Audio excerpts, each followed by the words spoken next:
everyone, I'm Lisa Curcio and I would love to welcome you here to Lisa's Stamp Studio. We are streaming live right here on YouTube and it is Monday, March 20th. The year is 2023. Whether this is your first time or you are returning, I'm thrilled that you're here because boy, do I have a card for you tonight. It's a masculine card, but boy, I've got some card techniques to teach you along with the fun fold. Best of all, the fun fold itself is very, very simple. And not only do I have the card I'm going to demonstrate for you, but I also have two other samples to share with you to give you lots of variety. But I want to be able to work in those card techniques for you tonight. Make sure you hang around for that project sheet. I've got a free downloadable project sheet for you that will be down in the video description below when tonight's live stream is over. That project sheet is going to include the cutting dimensions, pictures, and the supplies, not only for the card I'm going to demonstrate, but also for the other cards that I'm going to be sharing with you. Now, a couple things before we get started. First, I want to make sure you know all about the live chat because we would love to interact with you. Whether you're watching the replay or you are here for the live stream, YouTube does require that you're logged into your YouTube account in order to comment or chat. So please be sure to do that. Second, I want to make sure you know about that beautiful blue name off to the side, Gina Curcio Holly. You might recognize that surname. Gina is my daughter. She's an avid stamper. Gosh, almost the entire 25 years I've been a demonstrator. She's also the sales and marketing director here at Lisa's Stamp Studio. She's more than capable of being able to answer your questions, and she's going to share links with you because there's no way I can keep up when I'm stamping.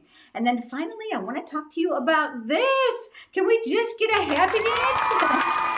Twice a year, I host with Gina, along with Kylie and Bruno Bertucci from Australia, the semi-annual online stamping retreat. That's a lot of words. This is a fantastic full day event with over 36 project ideas, numerous live demonstrations. We do product prize patrol and lots of fun. There's a great picture of us. I was still a brunette then. I think we need new photos, don't you? All right, we want to make sure you know all about this event because you're not going to want to miss it. It's a flat $45 fee and you can register on April 1st. So I want to make sure you make a note of that on your calendar. You're going to have instant download to all the projects. You're going to get pre-event cutting dimensions and supplies so that you can stamp along with us. You can use whatever you've got at home and just cut it up and stamp along, or you could just watch and have fun just like this and then create in your own time. You'll find all the information over on our website, specifically onlinestampingretreat.com. And if it sounds interesting, click that button there that says you're interested and you'll get updates from us as we get a little closer to April 1st. But mark the calendar for April 22nd's event. All right, we're all ready. Let's go ahead and let's get started. I'm going to move those buttons out of the way, and I was thinking of it. I want to show you this. Every online stamping retreat, we have a collector's pin, and these have become a fan favorite. And this is the one that's going to be for session 1. Now, we renamed it from spring and fall to session 1 and 2 because our Australian friends are in opposite seasons from us. So you can tell here that our color for session 1 is going to be Daffodil Delight. So this collector's pen is available right now. If you want to buy it, you can find it over on my website under Shop Merchandise. You can also find it on the online stampingretreat.com website. Just want to give you a sneak peek of that. All right, we've got our card base here. This is 4 1/4 by 11. We've got some very simple score lines. I'm going to be using my Stampin' Up! Paper trimmer, Clear Guide, which I love, but we've got both a scoring and a cutting blade, and they stay on the track at the same time, so you can navigate them up and down out of the way, so you don't have to take them out. I don't know about you, but that's a huge time saver. There's a nice straight ledge here at the top, and since I can't do anything straight, that is a big blessing. 2 simple score lines. The first one's going to be at 1 inch, and I'm going to work this way just to kind of make it easier for you at home if you're following along, and I'm going to score. When I say this way, I want to make sure that you know that there are some score lines this way as well, so you can certainly use that scoring dimension. Now what we're going to do is we're going to open up that arm right here and we can extend that reach past 17 inches. I just got a text message from Gina. She's having some technical difficulties on her end. We are over 2 hours apart from each other, so please bear with her. She's trying to get those rectified. The next score line is at 6 1/4, and I get lots of questions about this. The crease lines here, because I know you can't see them, this is 6 1/8, and this is 6 1/4. That's where that little dot is. So I'm gonna come over here, and I'm gonna line that up, and I'm gonna do 6 1/4. So I've scored all the way off to your right. Believe it or not, that's about it. Now this is a really old fun fold, and I am going to crease up on it, but I'm going to encourage you to stick around with me because we're going to be doing some really cool things to this you haven't seen before. Semi-center score line here, we're going to come up on that. Now is a really good time to look here and here to make sure they're as even as possible. None of us do anything straight.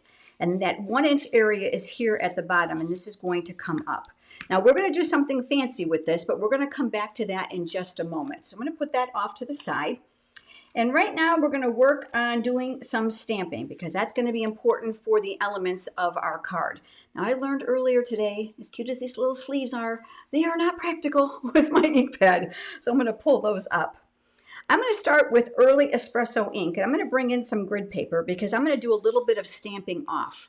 You may not know this, but you can achieve more than one shade of color with one ink pad, and that is a great cost-saving tip for you. So I'm going to show you a little bit about that in just a minute, but I want to show you the stamps that I'm using. This is called Paradise Palms, and I'm specifically working with a masculine fun fold tonight. So I wanted to make sure I give you a good look at it. You know, living in Florida, this totally spoke to my heart, but it really makes some awesome masculine cards or for the outdoor lover in the world. So I'm going to put those off to the side. There are coordinating dies that are sold separately. Now I've got my images already mounted. So there's that early espresso ink, and you can see it's pretty dark and pigmented. So we've got some palm stems here. These are going to be the branches or the bottom stem to your palm tree. So I'm going to ink that up in the early espresso, and I don't want it quite so dark. So remember I talked about the multiple shades from one ink pad? Look, these darker colors, I mean, you can go and go. So this one ink pad could easily give you 4 shades, even a 5th shade. Again, great cost-saving tip. So I'm going to ink this up, and I'm going to stamp off, and I'm going to stamp myself one stem here. So I've got one little arch stem there. I'm cleaning my stamp right off camera. I can only get so much in your camera view. Sorry about that. And then this is the straight stem, and I'm going to stamp off. And I'm going to leave a little bit of space here because there are separate dies for these. And I intend on die cutting all these at once. And that is the beauty with Stampin' Up! Products is you have coordinating dies for a lot of our products, and then you can tape them all down and die cut them at once. I'm switching over to Old Olive ink, and this is where we're going to work on those beautiful palm leaves. So there is a small one here, so I'm going to ink that up. Now, another tip for you. I noticed today when I was playing with this that it was a little bit lighter in the center, and yours might be like that too, because we all have a tendency to ink in the middle, don't we? So travel to those outside edges where there's a higher concentration of ink, and I think you're going to be really surprised at what you see. So there's our small one, and I'm going to switch over now to the larger one. They may look about the same size on camera, but there's a definitive difference if you were here with me. And then here comes the other one. All right, that's it for the stamping for right now. I want to talk to you about the die cutting because you might be looking at this just shrieking, thinking there's no way those are going to stay in place. And this is probably the very best tip I can share with you. So I've got the dies here, and these are all part of the Palms die set. Now I took out the trunks that we're working with, but I love this die set, not just because it does the images in the stamp set, but you've got some trio here, which we're going to do something really cool with. But you've also have some single dies here that can be used independently from the stamps. I really like this, and I wanted to make sure I gave you a good look at it. So what I'm going to do is I'm going to take that stem and I'm going to line that up here, and there is no way, no how that this is going to stay straight when you put it between your clear cutting mats to die cut it, right? So I've talked about this with you before. I absolutely love this product. This is the Post-it labeling and cover up tape, and this holds all my dies in place. Now I'm going to go ahead and pull off a piece. Now typically I rip it this way, but for this die I did it this way, and let me show you. What I did is I made sure that once I got this die all lined up how I wanted it, I went straight across the die to the cardstock. And you can anchor it in more than one space if you'd like. We're going to talk about this circle spot here at the end in just a moment.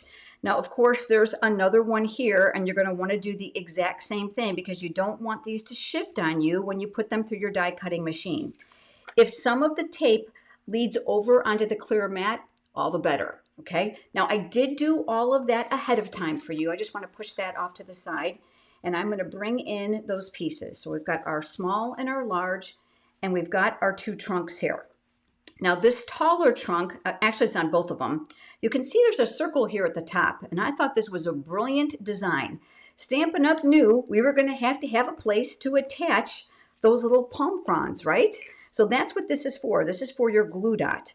So I'm going to come in here. I'm going to reveal one of those glue dots. I'm holding it upside down. I'm going to press it onto the glue dot. Now I have arthritis in my fingers, so those little pinchy things are kind of sore for me. So I love to use my Take Your Pick tool. And then what I'm going to do is take that larger one, and I'm going to kind of tip this. If you've ever been to Hawaii, you know that the palm trees are always swaying. So I wanted this to look a little bit realistic. Here comes the other one, and you're going to notice I've got some dimensionals on the back of this one already to speed up the demonstration, but I'll talk to you about that in just a minute. And then we're going to do the same thing here. And then we're going to take the small one, and we're going to tip this one probably even a little bit more. I just want to make sure I cover up that circle. Okay, now we're ready to start building. It's not hard, but there's a technique I can't wait to teach you. So I'm going to move that off to the side, and I'm going to bring in a piece of crumb cake cardstock, and it looks like I forgot to cut that. So I've got another piece here. I had handy dandy ready, so let's go ahead and cut that right now. That piece is going to be your scrap that you're going to need for the technique that we're going to do. And let me just pull out my instructions really quick here so I know what size it was. Now, these are all on your project sheet, of course. So it's going to be 1.5 by 4. So I'm going to come over here to 1.5, and we're going to use that cutting blade. And then I'm just going to see if this is 4 inches, a little bit too wide. So we're going to cut that down. This is all we need. So this is going to become scrap, and I'll use that for another card. Here is where we're going to do the technique, and I wanted to create some layers and texture to this card because I was afraid it would look too flat. So we're going to do some tearing first. Now the Stampin' Up! Cardstock, unlike lots of cardstocks on the market, is colored all the way through. So when you rip, you're not going to see white, an amazing advantage. The tip for this technique is to rip towards you. So you're going to see that I'm actually going to rip these high and low on purpose. We want this to be nice and jagged. Do you see here how it looks kind of frayed? Ooh, I love that for the texture. And this other piece you can flip over and we can use these together. So they're both going to look the same. Now I'm going to bring in that grid paper and we're going to work on sprucing this up a bit. Now just because I know that's distracting, let's go ahead and let's turn that over so you have a nice white surface here. The first thing I'm going to do is I'm going to add some ink to the areas here, and I'm using crumb cake ink. So you can use the coordinating ink to the paper, another Stampin' Up! Exclusive, no guesswork. Crumb cake has matching cardstock and markers and accessories and so on. So I'm going to open that up, and I have a sponge dauber here all ready to go. These are sold in my online store in a 5-pack. I use them a lot, so I actually have one dedicated to each color.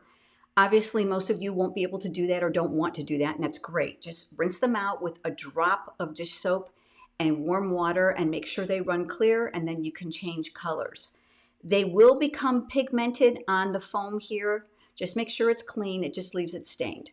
So I'm going to ink these up in the corner because I know there's more ink here, and I want to make sure I can control it. So I often dab off a little bit. I'm going to brace the paper here at the bottom, and I'm going to work up against that frayed edge. This is going to lend a little bit of depth to this image here to make it look a little bit more realistic. Now, if you're like me and you're chasing it around, that's okay. A lot of people like to use the pliers to just kind of hold them. That's fine. I find those are more cumbersome for my old hands. This works better for me. So experiment with what you like.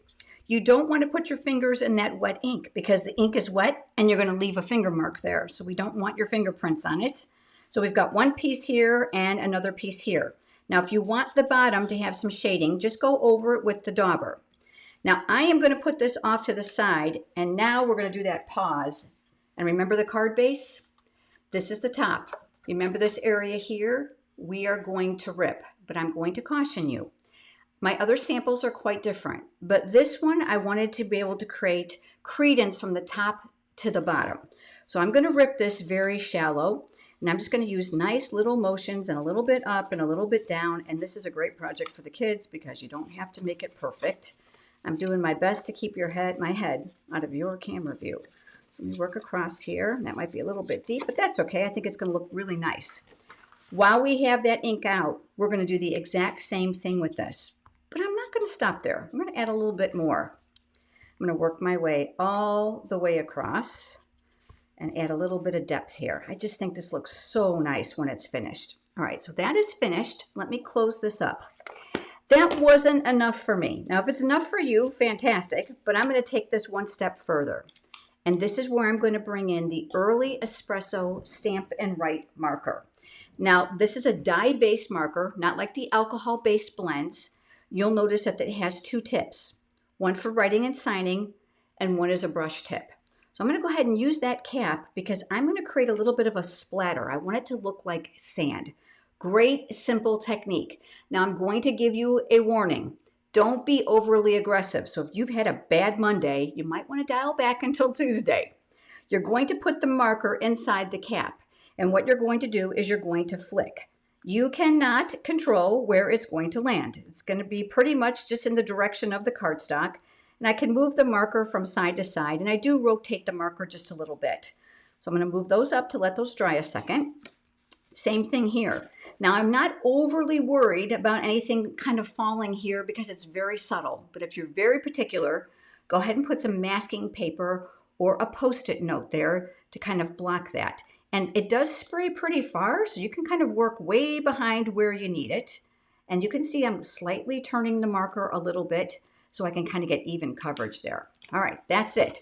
Believe it or not, we're going to come back to that marker for another technique. So now, so far, we have this. All right, let's start building. So I've got these pieces here, and then, of course, we've got these. The first thing I'm going to do is I'm going to bring in some Designer Series paper. Isn't this pretty? This is from the Designer Series paper pack. It's called Enjoy the Journey. But I want to show you something. And this is the beauty of Stampin' Up! Products. One side is themed. The other side is generic. I hated covering this up. But for this specific card, this side works beautiful. I want you to take a look at this paper. It is absolutely stunning. So what I'm going to do is I'm going to turn it this way because I wanted to make this look like a mountainscape. So I'm going to start building it from the bottom up. And I'm going to start with my first tall palm tree. Now I'm going to flip this over and you're going to see that it's going to be really challenging to get dimensionals on there, isn't it? So what I like to do is I like to use the outside border of the dimensionals where they're not die cut in these little tiny skinny areas. There's no reason to waste it. These scissors are designated for the sticky stuff here in my studio. So I'm going to come right up here and I'm going to cut myself a little strip. And then I'll cut this off here. So don't throw away those borders. Those are come in nice and handy. I'm going to release that paper backing from here. And I'm going to leave that bottom, the very tip here, kind of free. I'm not going to put any dimensionals there. And now what we're going to do is we're going to work here near the top. Again, I'm going to use my Take Your Pick tool to my advantage. I'm going to pick up one of those bigger ones. And I'm going to use this for double duty. I'm going to go right over that circle where the glue dot is. That's going to help secure this so that the glue dot doesn't pivot. And then you can see here that these are going to be too big. So I'm going to bring in my mini dimensionals and I'm going to work to balance this out. I'm a big fan of making sure that your images are well balanced for mailing because I always say there's nothing more embarrassing than mailing your card and they get it and it comes out all cockeyed because we didn't use enough of these. So I'm going to remove these paper backings with that Take Your Pick tool attachment. This is the best $10 you'll ever spend. That putty tip is great for sequins and small pieces of paper. And I absolutely love, as you can see, that piercing tool attachment. Now this dials out. There's also a spatula on the back, which makes it great because then if you get any of those little boo-boos, you can kind of chisel them out. Now I'm looking to make sure this is going to stay within the perimeter of the Designer Series paper. I do know there's a slight layer here to the card base. So that's pretty forgiving, but I want to make sure I don't extend past it. So let's go ahead and let's tack that one down. Now this one I already did the base for before you started, so we're just going to add the top to this one. And again, I'll bring in some of those mini dimensionals. I'm at the very top of your screen with those. And then we'll remove the backing for these as well. I absolutely love when we're together and I can provide you with a lot more stamping tips and tricks that you can use on your projects just besides the fun folds that I share. Now I'm going to leave a little bit of space here And I'm going to make sure the trunks are fairly even. I'm going to let them overlap just a little bit. I prefer to build my design first before I put it on the card base. That's just a Lisa thing. I have found that if I need to rip it up, this is the best place to do it rather than ruining the entire card base itself. But this is going to create a composite scene to the bottom of the card we just did, and I'll show you how it comes together. So the next thing we're going to do is we're going to decide which of these two is going to be the top and which is going to be the bottom. And I'm going to work with this one as the top and this one as the bottom. Now on the card that I have inside your project sheet, you'll notice that this piece is actually between these two sand dunes. There's no right or wrong way. If you do that, I want to make sure that your dimensionals are near the top for this piece, then add your other tree, and then on the bottom for this piece. Trust me, you'll totally figure it out. I'm going to go ahead and I'm going to flip this piece over, and I know my Stampin' Seal Plus comes in little tabs, so I'm able to get out little tiny pieces on top of here. I'm going to adhere these two together, and I'm going to attach them. The great news is there is some depth hidden behind here. So if you want to make this taller, you can navigate this piece down a little bit lower. And now what I'm going to do, you know what? I want this on dimensionals. Let's go ahead and flip this upside down, but let's talk about this area right here. Remember, there's dimensionals here already, so it's already elevated. So if we were to put dimensionals here again, it's going to make this higher than the rest. So I'm just going to make a little pencil mark here and here where I know that these are going to fall, and I'm going to avoid it. So I'm going to take my dimensionals and we're going to work all along here, a little up and a little down. I'm kind of just keeping away from there, and I'm concerned that this one little spot is going to sag. So I'm using the mini dimensionals here and here, and this little guy didn't want to come off the paper. And then we'll remove these backings as well. You know, card surgery is a great thing, and I talk a lot about it on my YouTube channel. And it's when you didn't get a piece right where you need it. And there's all kinds of tips and tricks to hide them underneath there if you don't get them just right. So I'm aligning this to the bottom and the sides, and then we're going to tack that in place. Card surgery would be like this. Do you see? This might get caught coming in and out of the envelope, right? So let me show you what I mean. I'm going to take one of those mini dimensionals and I'm going to release that paper backing right away. And then I'm going to pick it up with my Take Your Pick tool. This is going to extend my reach. So now I'm going to lift that paper and I'm going to tuck that right behind here where I know it's not going to show and push it in place. Love that tool. It's a great, great thing. Now, before we go and put this fun fold together and I show you the other ones, let's talk about a greeting. Now, before you join me, I use one of my very favorite die sets, and it's called Stylist Shapes. And the reason I love this, obviously, cascading sizes, right? But I love the banners, specifically if you need that little accoutrement on your card or for a greeting. So I use this larger one right here, and I die cut it from white cardstock. And from the exact same stamp set, I stamped the words, Happy Birthday. But I think it's too long. I didn't like it. So let's come over here to the trimmer. Remember, these navigate up and down. So I can use it in the up position if I'd like. So I'm going to lay this right here and I'm going to eye this. Now with this clear cutting guide, I can see where this is going to cut, which is going to make my life super duper easy. I've got it up against the ledge here at the top to make sure it's straight, and there we go. So I've chiseled away one side of that, but it was too white for my taste. So let's go back to those sponge daubers, and this time I'm going to bring in a color that coordinates with that designer series paper. This is Mango Melody, one of my favorites, and a separate sponge dauber for it. I'm going to ink that up, and this time I'm going to dab off. You can see how strong that is. I want to be able to control this. If you go up and down along the edges, you're going to create a technique of color that almost looks like this is bordered without going through the effort. Now, when you get here, just kind of turn the dauber, and this is the beauty of a dauber versus a blending brush. You can really add a high concentration of ink. Let's just assume for a minute that you wanted some of this color towards the front. You're just going to tip the dauber forward and brush down near the edge. And that's going to give you a little bit of color. Not only that, on this project specifically, it's going to create a beautiful blending look. So let's move that ink pad and let's add a couple dimensionals here to the back side of my greeting. Here's that take your pick tool in action.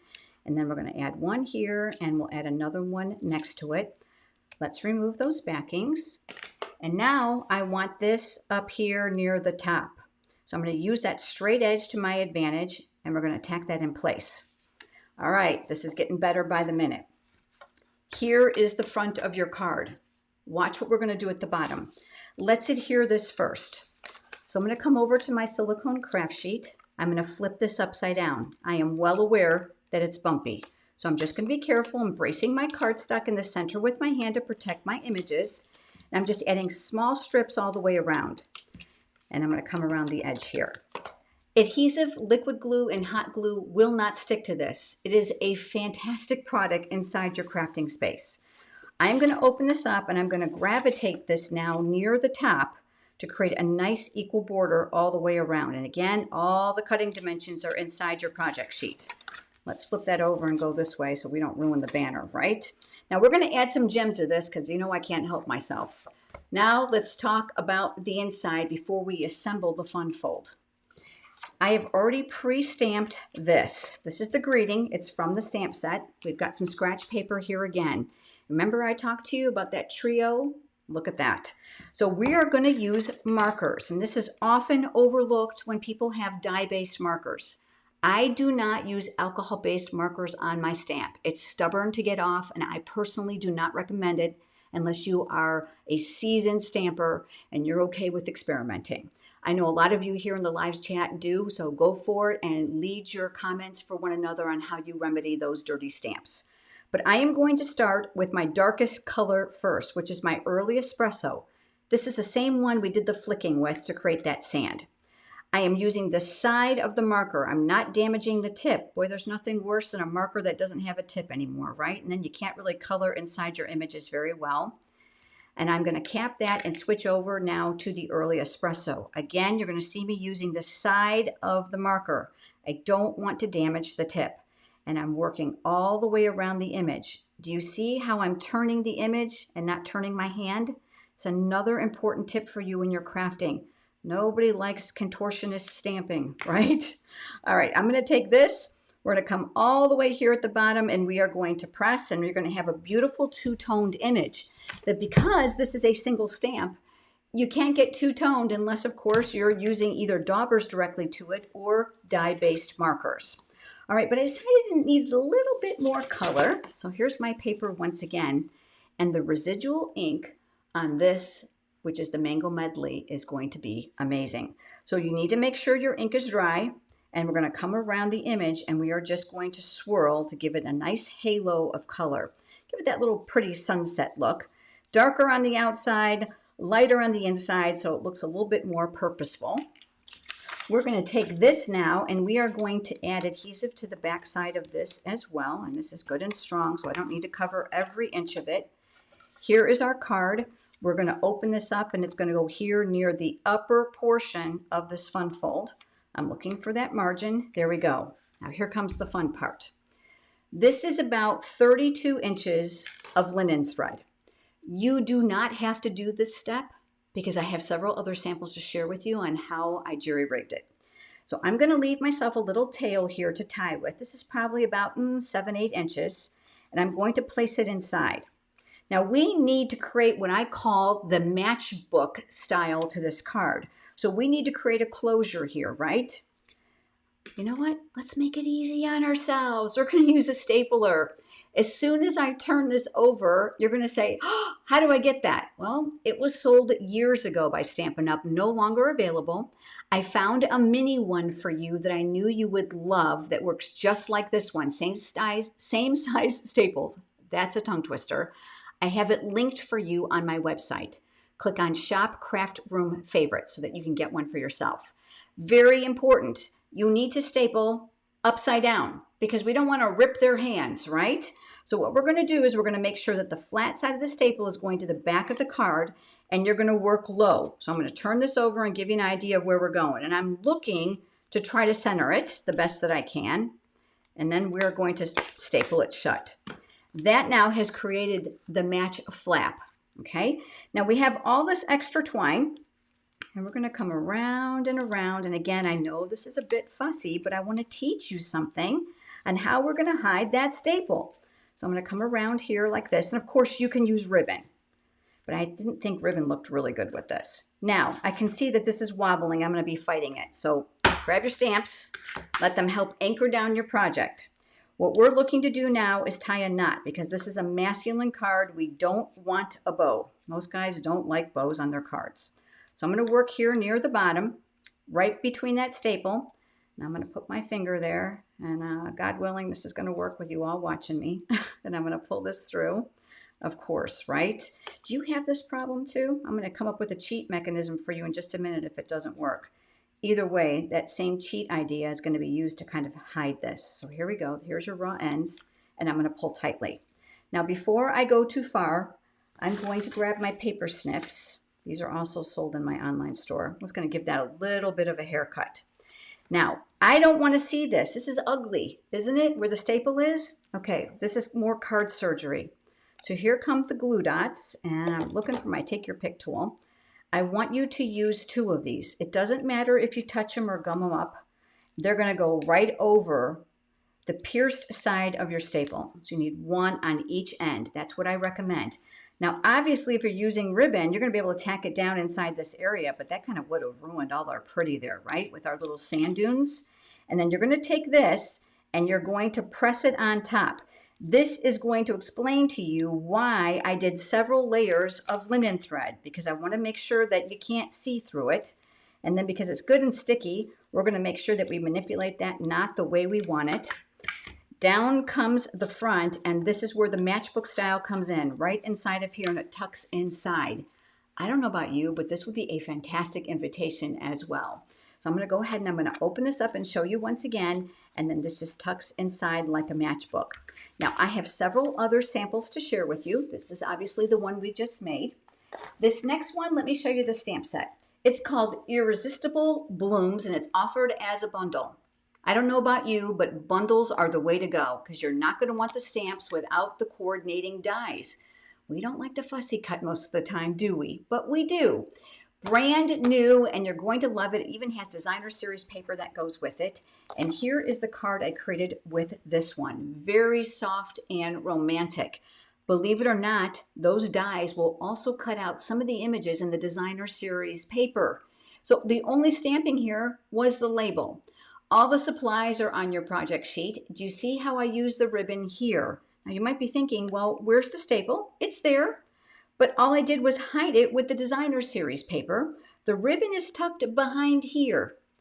Nice, huh? And I didn't even waste it in this section. So I just cut about 1 inch longer on each end, and I just tucked it a little bit, made a real pretty double bow with my bow maker, also linked for you in my craft room favorites under shop for a very simple card. And you know what? I'm looking at this going, oh, my gems. If I don't add them, I'm going to have withdrawals.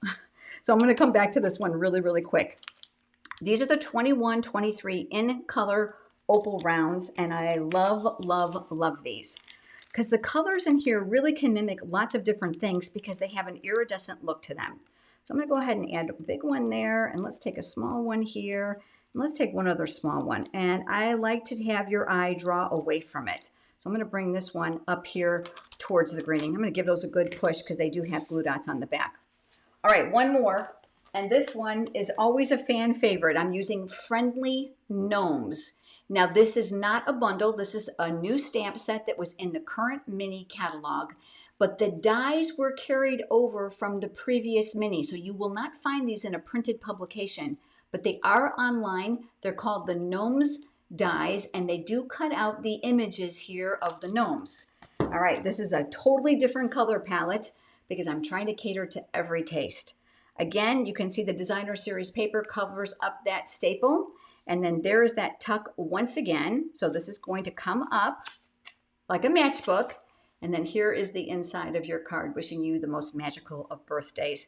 Those are alcohol-based markers, but of course they're not going to be seen because it's on a layer. And then of course that tucks down inside. Again, more gems. This one is plain inside. I am going to tell you pretty plain.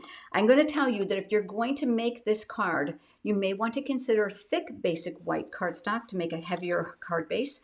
That is just a matter of preference. Now, as always, I get the biggest kick knowing which one is your favorite. So do me a favor, hop down right now into the comments and type which one you like the best. But I couldn't resist the masculine one because I want to teach you all those little tips and tricks. One more thing while you're here, I want to make sure that you know about is this. If you haven't already heard, we have had so many of you sign up for Studio Stamp memberships. If you love ideas that you've not seen anywhere else, I've got you covered. And it doesn't matter what country you live in. For $5 a month, you're going to get a free, I shouldn't say free because it's $5, right? You're going to get a tutorial in your inbox every Monday at 9 a.m. Eastern Time. You can learn all about Stamp Studio memberships over on my website under memberships. These projects are made exclusively for the memberships, and be watching for level 2 that's going to be coming in May. But we'd love to have you join hundreds of people that have joined the subscription program for that. All right, looking for your comments, and I want to make sure that you know about 2 things. First, I'm going to be here for a live Q&A. I'm going to stay as soon as the live stream demonstration portion is over.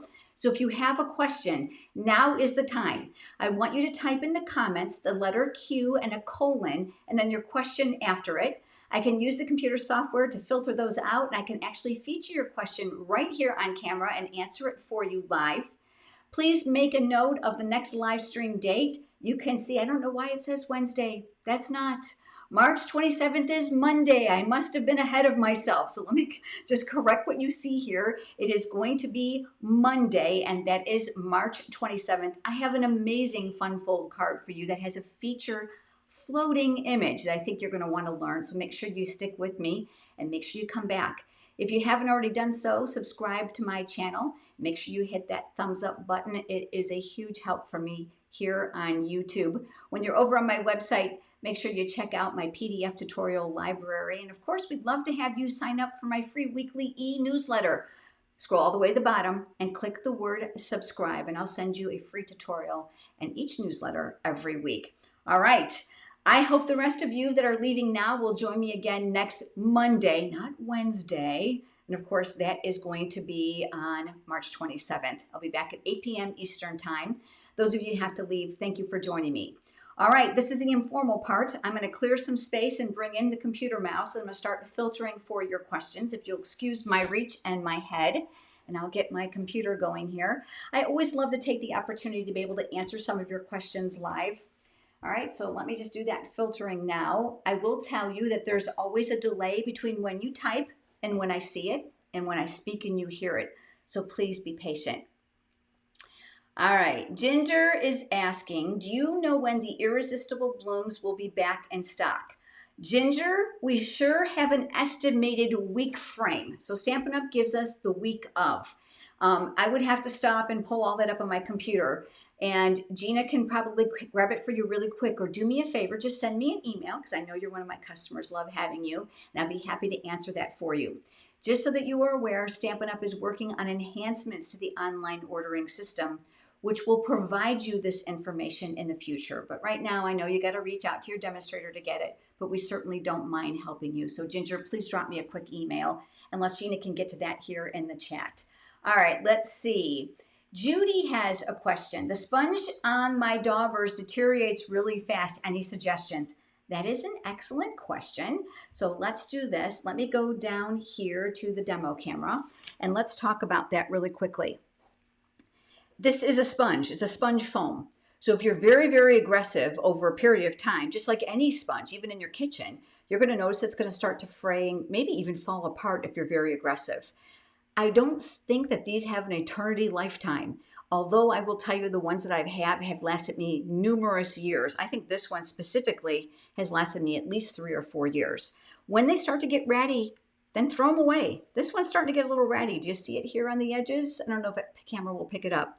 So I'll throw this away and just get another one and dedicate it. So you're not doing anything wrong at all whatsoever.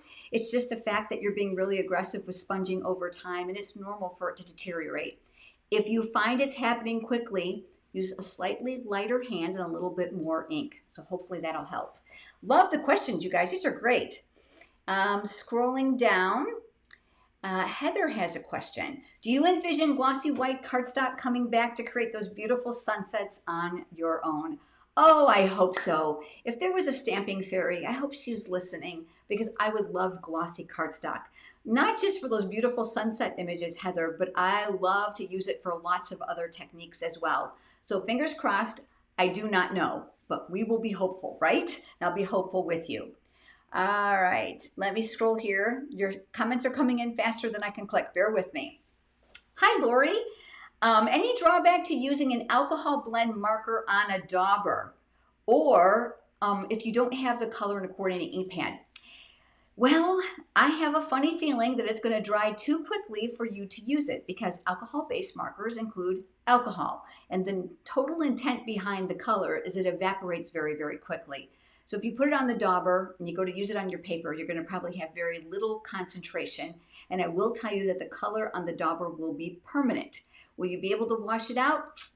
I don't think so. But if you're willing to sacrifice a dauber, do me a favor, Lori, give it a try and then let me know. But from my experimenting, that's exactly what happens. You don't get enough color on there because the color evaporates too quickly. It'll just color the dauber itself. Remember that your alcohol-based Stampin' Blends markers are fantastic for coloring your accessories as well. Rhinestones, ribbons, twines, all those kinds of things. It's a great question. Thank you for asking it. Arlene has a question. Hi, Arlene. Why are some of my Stampin' Blends drip with alcohol? I've even had this happen. So number one, let's go down to the camera once here and let me just bring one of my alcohol markers in. Please, please make sure you're always storing them horizontally. Never store them up and down. That will drain the alcohol and color to one tip and leave the other one virtually dry. If they're stored horizontally and when you open the cap, you get a little splatter of alcohol and color, that just means you got a good juicy marker. I'm going to be honest with you. Please keep in mind that Stampin' Up! Has to buy these in a large quantity, and they're sitting on the factory shelf just like this, waiting for your orders to be filled. So sometimes the alcohol has been dissipated based on shipping and then storage. My rule of thumb is this. I get out a piece of scratch paper and I literally open it away from my project to make sure that it's not going to drip. If you have one that is really bad, which means you cannot control it even after a couple shakes, please, please, please let me know. I know I'm your demonstrator, Arlene, and I'll be happy to talk to Stampin' about getting you a replacement. Okay, good question. Okay, Cheryl has a question. We'll do just a couple more. Cheryl's question is, how can I file your patterns so I can find them? Do you file by name or die set? Now, Cheryl, you're asking about patterns. So I'm not quite sure if you're asking how I file my stamps and my dies. And if you do, if that's it, that's a question. I file all my stamps and dies alphabetically. I know, but you're probably thinking, I don't know the name to all of them like you do, Lisa. A lot of my customers have used Evernote. They have used all types of filing and systems. Some actually take a photocopy of the lid of the stamp case and just put that photocopy inside of binder and then they're able to page through it. Personally, I don't have the time or the energy to be photocopying and making a binder, but I get it from your standpoint. I would love to hear what your suggestions are. If you would all do me a favor and leave a comment to help Cheryl out with that organization tip. Now, Cheryl, if you mean something else about patterns, I'm assuming maybe you're talking about templates that I provide for you for fun folds. It would be the same thing. I would put them in a binder and probably add a tab for templates or patterns versus stamp sets, and hopefully that helps you. All right, let's do one more. Okay, this is a question I'm going to answer because I get asked this a lot. Norelda, do you have your live on a replay? Absolutely. I would never expect you to absorb all of this in one time. So as soon as tonight's live stream is over, you can click and you can watch the replay at your convenience, which of course the pause button is a great thing, isn't it? So that you can stamp right along with me from home. All right, I think that's it for tonight. I just want to thank you all for being here and I look forward to seeing you with me next Monday, which is March 27th. Have a good night.